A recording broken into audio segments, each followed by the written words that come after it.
আসসালামু আলাইকুম ওয়া রাহমাতুল্লাহি ওয়া বারাকাতুহু। আপনারা কি এই ফুলের গাছটাকে কল্পনা করতে পারছেন? এটা কারো বসার ঘরে লাইক লিভিং রুমের শোভাবর্ধন করেছিল।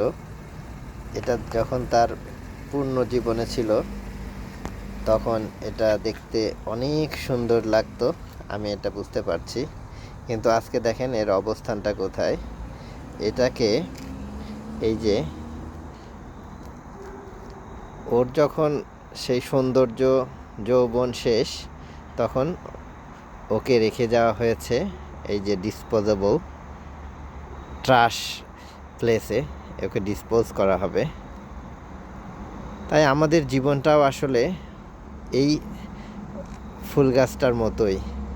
আমাদের যখন সৌন্দর্য জীবন যৌবন থাকে তখন হয়তো অনেকের কাছেই আমাদের সমাদর থাকে, কদর থাকে। কিন্তু যখন আমাদের সেই জীবন যৌবন সৌন্দর্য চলে যায় তখন আর সেই কদর আমাদের আর থাকে না।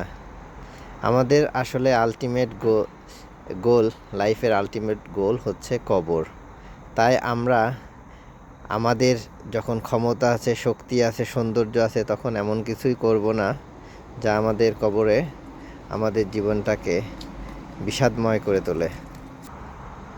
আমরা যখন মারা যাব তখন আমাদের ওই 3 হাতের দেহটাকেও ওই কবরে রেখে সবাই চলে যাবে। আমাদের সাথে যাবে শুধু আমাদের আমল। আমাদের আমলটাই আসল। তাই আমরা যেন আমাদের পরকাল এবং কবর এবং আমল এগুলো নিয়ে একটু চিন্তা করি। ঘুষ খেয়ে বা নানাভাবে অর্থ উপার্জন করছেন আপনার পরিবারকে ভালো রাখার জন্য, কিন্তু এই আপনিই যখন মারা যাবেন তখন আপনার পরিবার এই ফুল গাছটার মতোই আপনাকে ডিসপোজ করবে।